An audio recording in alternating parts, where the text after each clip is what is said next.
Okay, so we've defined a disciple as someone who pursues God's truth, biblical truth, and pursues relationship with God and with others, and also then pursues a purpose outside of him or herself and wants to make an impact on the world, wants to serve and give. And so it's important also for us to think about different stages of discipleship because we all sort of start off here on the left of this continuum. We're all self-centered, self-indulgent. That's what sin is all about. We're directed toward ourselves. That's what the Bible teaches. And the goal is to move toward the right, is to move toward God. The goal is to pursue God. So we all start off over here. Let's call these people seekers, people who don't know God, but they want to know God. Maybe they want to move toward God. We see a lot of people in our churches and in our groups that are like this, that don't know God yet, but are moving toward him and want to pursue him. And the goal is obviously to get them over here to move toward being a fully devoted disciple, follower of Christ, who does all three of these things, pursues truth and relationship and purpose. Now, people can be anywhere along this continuum, but it's really important for us to know about one spot in particular on here. We're going to put it right in the middle, and it's called our faith moment.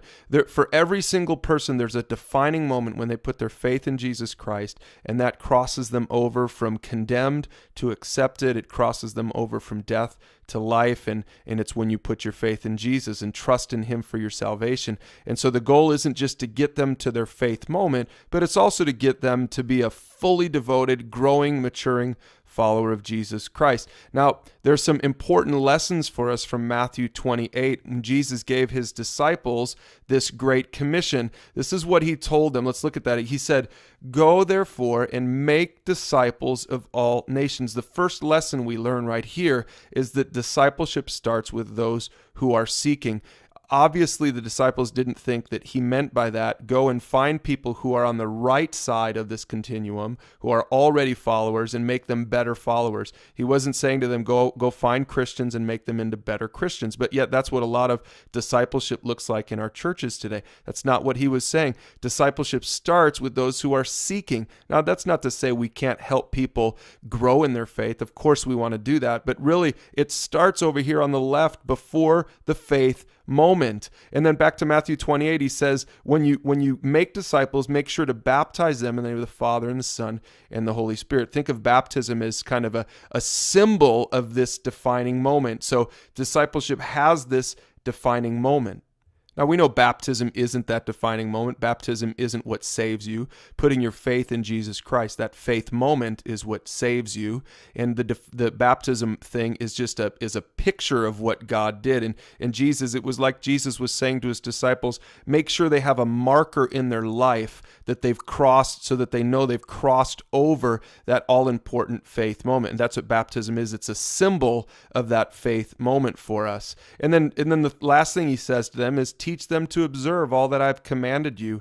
And so what he's saying is it doesn't stop there. It doesn't stop with finding people and making them followers of me and baptizing them and then saying, see you later, good luck with that. But he says, no, make sure to teach them to observe all that I've commanded you. So what he's saying is that discipleship continues beyond this faith moment for the rest of our lives. So it's a continuum. It starts over here on the left when we were all seekers. We go through this faith moment. We come to faith in Jesus Christ, and then we continue to hear God, to learn his truth, to pursue relationship with him and with others, and then also to find our mission, to find our purpose, and to learn that we can make an impact on others as well.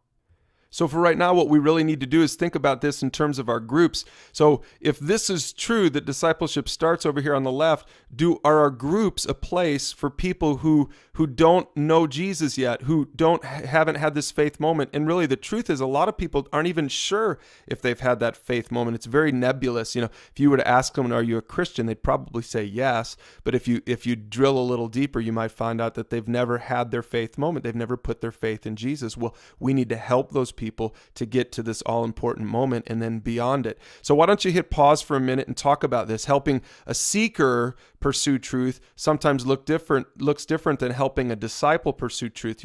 A small group full of seekers, or even just with one or two seekers, might look a little different because they might be at a different place in their pursuit of God than it is for a disciple. Maybe you can give an example of this and talk about how this might change the way you relate to different people in a group and how it will affect trying to do this, establishing a reproducible process of making disciples in small groups. So pause and talk about that a little bit, and then we'll go on to the next video.